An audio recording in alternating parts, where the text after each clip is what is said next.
Tidak terkungkung dengan ketakutan untuk menyampaikan pandangan mereka.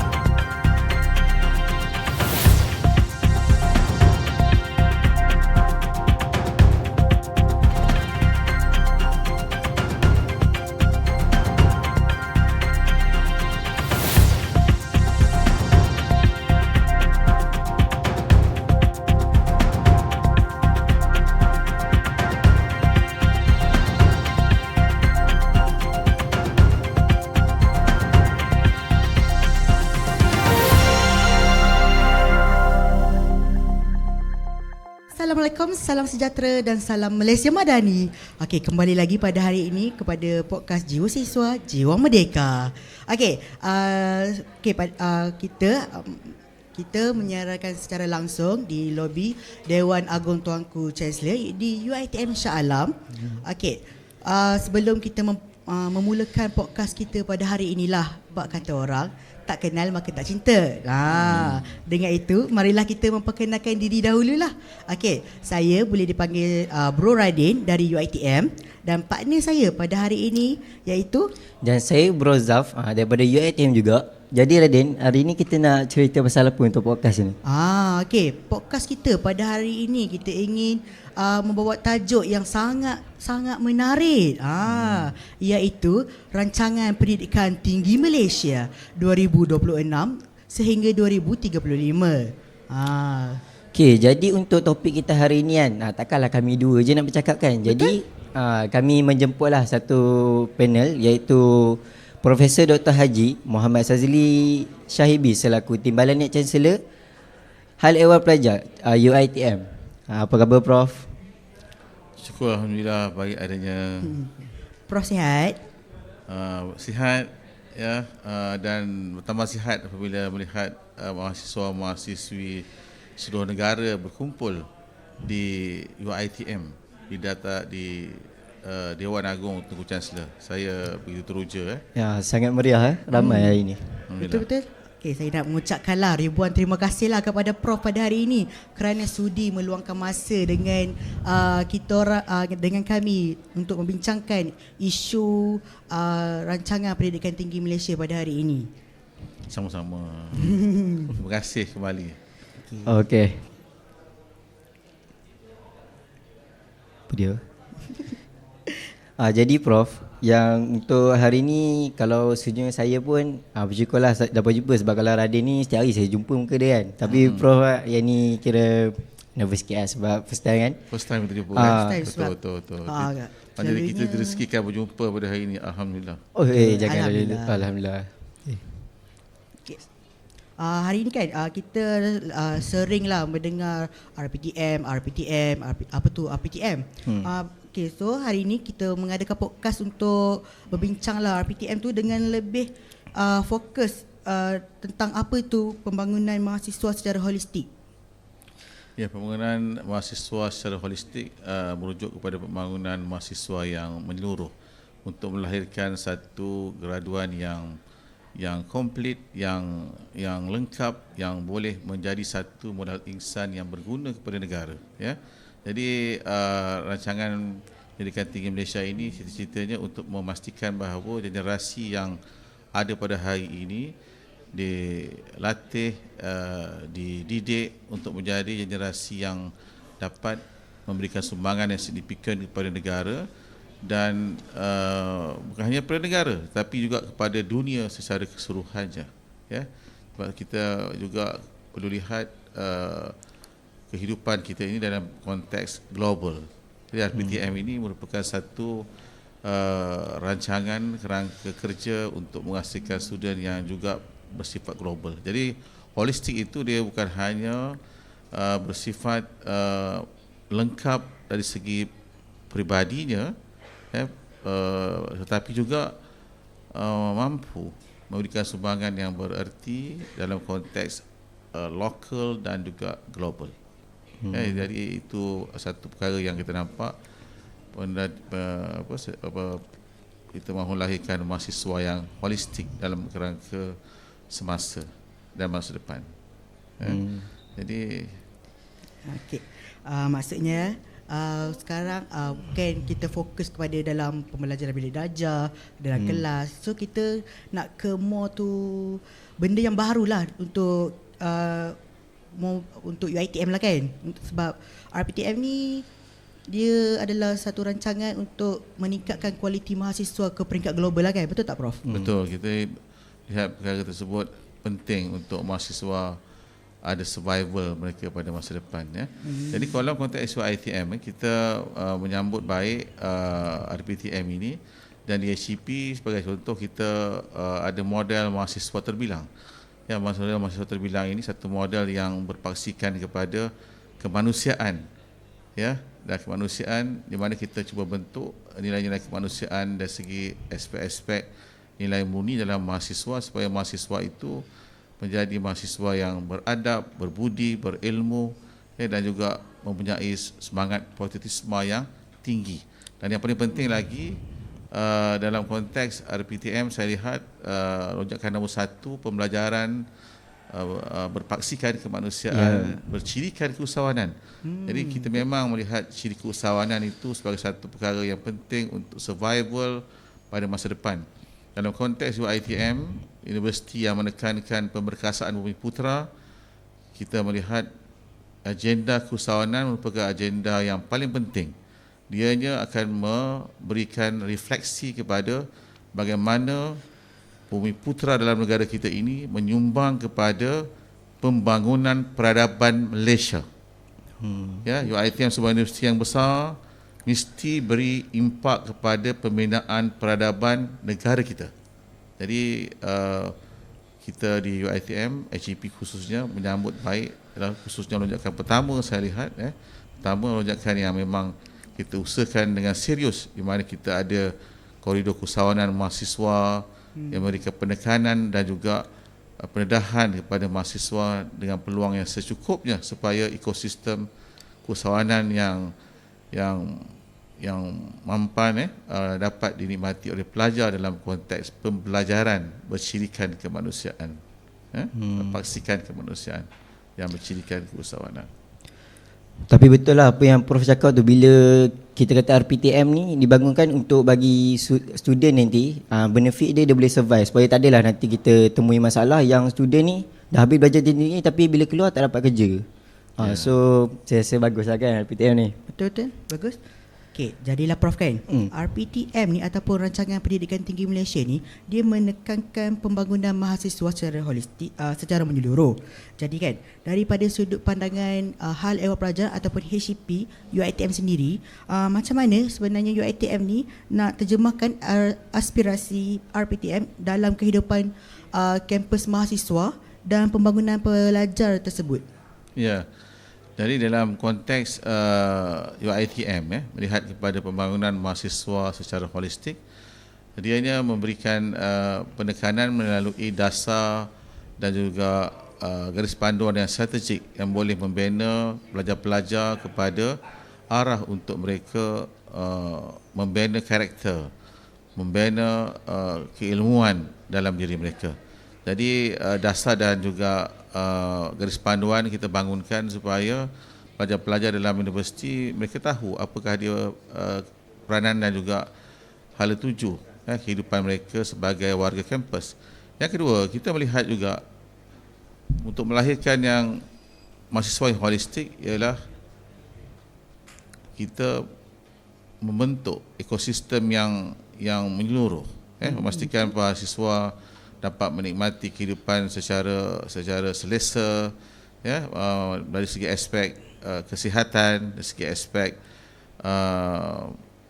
sukan sebagai contohnya riadah ya, dan juga perkara-perkara yang melibatkan pembentukan mereka dari segi aspek mencambahkan minda mereka, menyediakan wacana-wacana minda supaya mereka boleh meluahkan pendapat mereka. Jadi itu ekosistem yang antara yang kita lihat boleh memberikan kepada pembangunan mahasiswa secara holistik. Dan begitu juga pembangunan mahasiswa secara holistik dalam konteks universiti, bagaimana kita menyediakan pembelajaran yang selesa, fasiliti pembelajaran yang mudah untuk pelajar-pelajar akses kepada maklumat dan juga mendapatkan ilmu yang cuba disampaikan di dalam bilik darjah ataupun di dalam kampus secara keseluruhannya. Jadi selain daripada itu, dia juga melihat kepada kompetensi pensyarah. Maknanya dalam usaha kita melahirkan mahasiswa yang holistik, penekanan terhadap kompetensi pensyarah untuk menyampaikan ilmu dan juga untuk membentuk mahasiswa turut dipertekankan. Sebab itu kita lihat di dalam UiTM khususnya, kita sentiasa memastikan pensyarah-pensyarah kita mendapat latihan secukupnya dan juga maklumat terkini tentang pembelajaran dan juga teknologi pengajaran yang amat penting supaya pelajar-pelajar dapat kita bantu mereka dalam proses pengajian di universiti ini. Jadi itu antara yang saya lihat lah, pertama dari segi aspek dasar dan garis panduan, ketiga dari segi aspek ekosistem yang mesti memberikan support ataupun dokongan yang kuat, dan yang ketiga bagaimana pensyarah sebagai penunjuk ajar, sebagai guru dalam universiti mempunyai kompetensi yang terbaik untuk memastikan pelajar dapat disampaikan ilmu dan juga memahami suasana semasa yang selaras dengan peradaban zaman dan juga dapat bersesuaian dengan keperluan generasi muda pada hari ini. Menarik tu Prof, sebab kalau kita tengok, kalau yang Prof cakap tadi, kalau nak membangun pelajar yang holistik ni, kita kena juga ada effort daripada pensyarah juga. Jadi kalau yang antara saya boleh tengok sendiri, kalau kat UiTM kita ada MASMED, yang mana MASMED ni dia sebenarnya telah menjadi solusi kepada lonjakan yang pertama tadi, iaitu nak membangunkan pelajar yang kesawanan, iaitu diorang ni bagi pinjaman untuk diorang buat modal kesawanan tanpa cas berlebihan.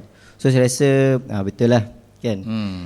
Jadi kalau untuk saya ada soalan lain lah berkenaan dengan pembangunan siswa ni.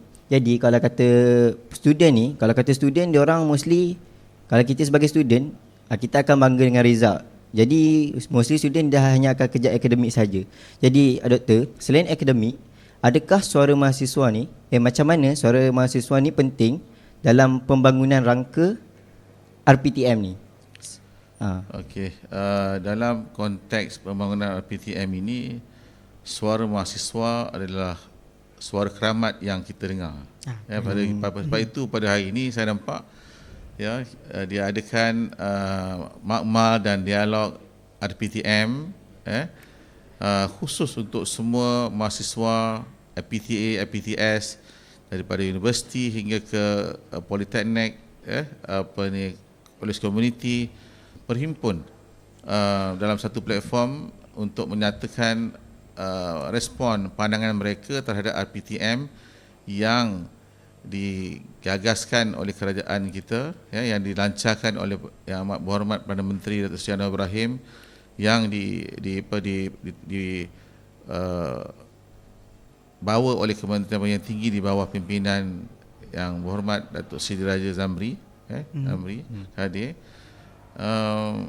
memberikan satu peluang kepada pelajar khususnya pada hari ini untuk memberi respon terhadap apakah dia pendapat, persepsi pelajar terhadap rancangan pengajian tinggi yang telah pun dilancarkan.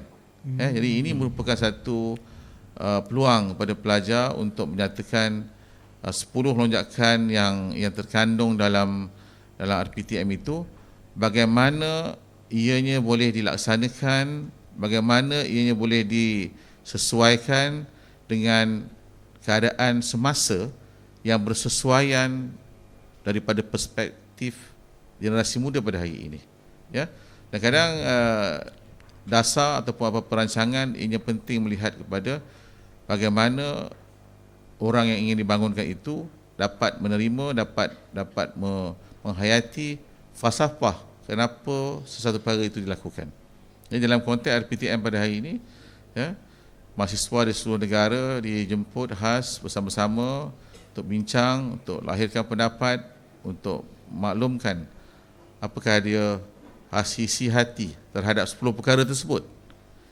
Isi hati bagaimana 10 perkara tersebut boleh dilaksanakan sebaiknya yang hingga boleh memberi makna kepada negara pada masa 2030 yang digagaskan itu. Ya, maknanya kehadiran mahasiswa yang ada pada hari ini ialah sebenarnya kehadiran yang cukup penting yang memberikan sumbangan dalam bentuk pandangan, dalam bentuk suara hati kepada pembentukan generasi 2030. Ya, dia ini amat penting sebenarnya sebab siapa yang ada pada hari ini tahun pertama, tahun 2030 dia telah pun bekerja dan mereka adalah hasil daripada RPTM yang digagaskan dan mahasiswa terlibat secara rasmi. Saya ulang semula, suara keramat mahasiswa didengari dan suara keramat mahasiswa diambil kira dalam bentukan RPTM atau pelaksanaan RPTM. Ya. Jadi doktor, sebenarnya bila doktor cakap suara keramat didengar itu, saya agak satu, pertama sebagai kami orang yang datang selaku pemimpin pelajar ni gembiralah sebab kalau kita tengok penyediaan dalam RPTM memang kita dah ada pun respon daripada 8,000 orang terkemuka, lepas tu 100 kertas kerja. Lepas tu tak sangka pula kami pun terlibat. Dia ambil kira lah sebagai suara keramat. So Bro Radin, saya rasa ya, bersyukur sikit. Bersyukur sebab kita bangga lah. dipandang juga. Betul. Prof, okey. Tadi kan Prof ada bincang akan tengok suara mahasiswa. Okey, jadi macam mana kita nak ambil kira macam suara mahasiswa ni dipandang, macam mana kita nak ambil lah, maksudnya dibawa. Dibawa. Suara mahasiswa itu kita dengar apa yang dilontarkan oleh mahasiswa dalam sesi-sesi dialog ataupun dialog. Ini dialog, dia ada dialog, ada makmal dan itu diikuti oleh dialog.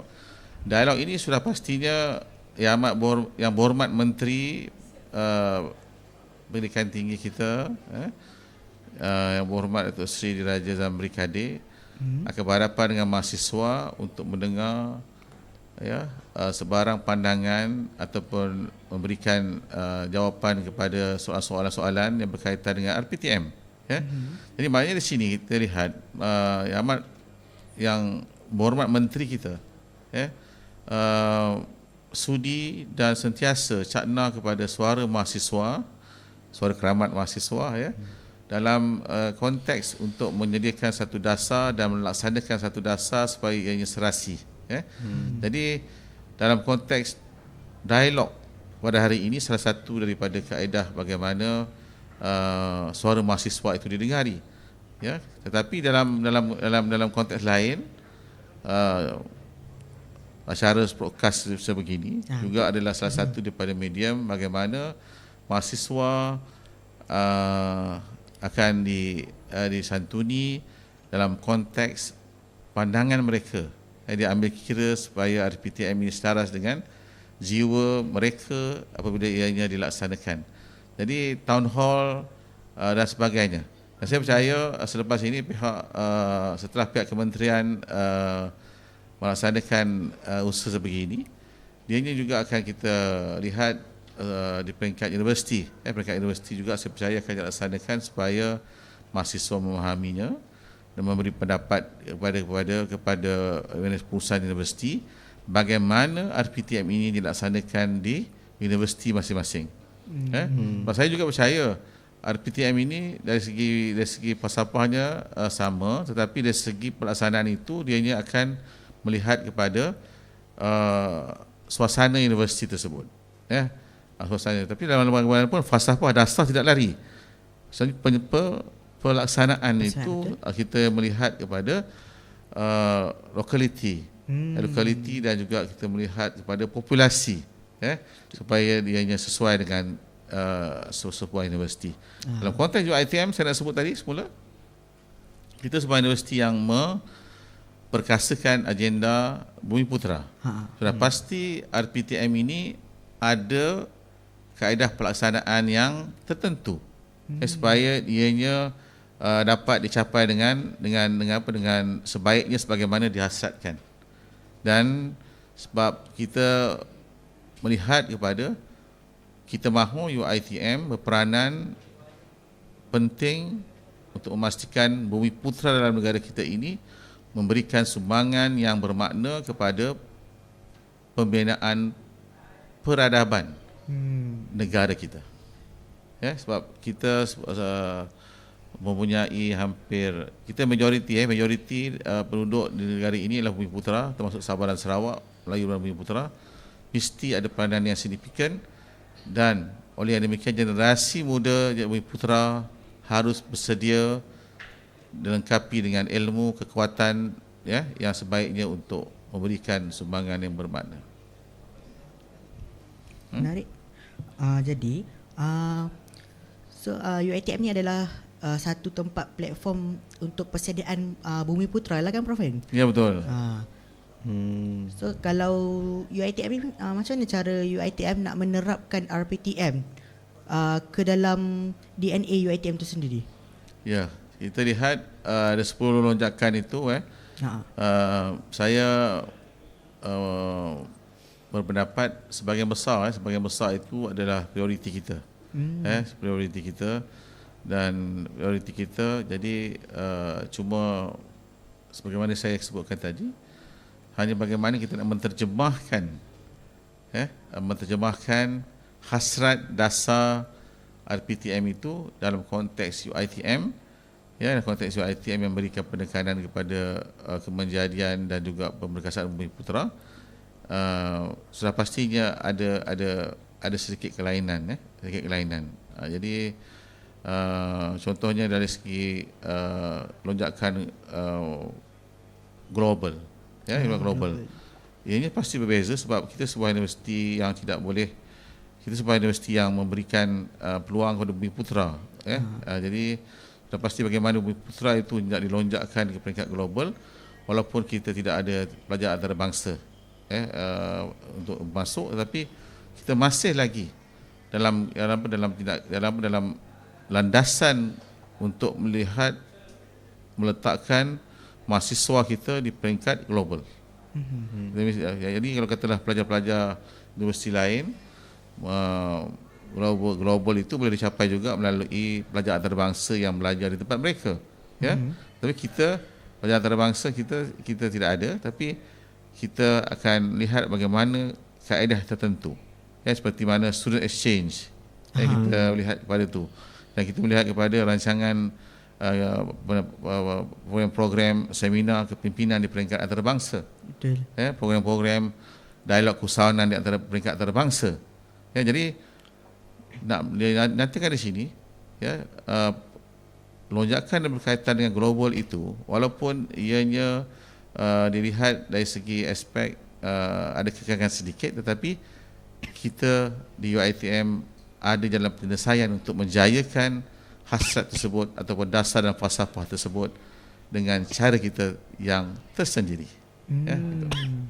Jadi Prof, saya nak tanya apa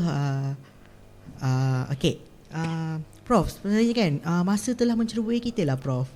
Nak habis dah ke? Nak habis dah. Saya rasa banyak benda kita boleh kongsi, tapi tak apa. Sebenarnya kita nak borak banyak lagi lah, sebab rasa tak cukup podcast pada hari ini. Mungkin kita boleh adakan sesi dialog lagi sekali ataupun podcast di kita sendiri, sebab kita orang pun akan ada sesi podcast juga di UiTM Terengganu nanti pada bulan 9. Mana tahu jika Prof mahu datang untuk terlibat lagi sekali ke sesi podcast kita pada nanti. Saya mengalukanlah sekiranya ada jemputan, kita bahas lebih tuntas tentang lonjakan-lonjakan dalam RPTM tersebut, supaya di UiTM benar-benar kita memahami dan menghayati RPTM itu supaya kita boleh laksanakan sebaiknya dalam konteks UiTM yang memertabatkan agenda perkasaan Bumiputera dalam negara kita ini. Ya, saya rasa saya menunggu-nunggulah nanti apa jemputan sekiranya ada. Okey, boleh. InsyaAllah. InsyaAllah. Okay. Terima kasih Prof atas perkongsian yang sangat berilmiah dan mendalam tadi. Okey. Sama-sama. Saya juga ucap terima kasih kepada Majlis Debat Universiti Malaysia, Madum yang bersiaran di sini sepanjang program ini. Jadi sudah langsung berikan peluang-peluang kepada mahasiswa pada saya untuk menyatakan pendapat dan pandangan dan hasrat hati suara keramat mereka.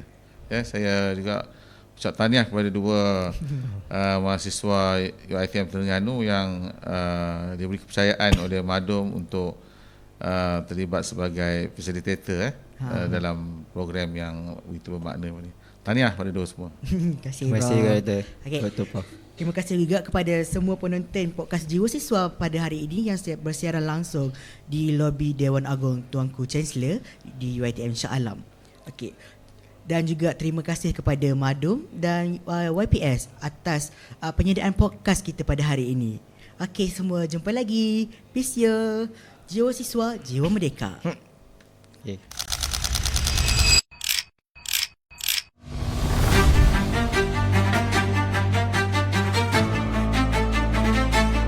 Rancangan kita ini berteras kepada dua prinsip kerangka besar kita. Berakar ke bumi supaya jangan lupa bahawa kita ini anak Malaysia dengan nilai dan budaya dan akhlak dan kemanusiaan, kekuatan asasnya dan kerencaman kaum dan budaya.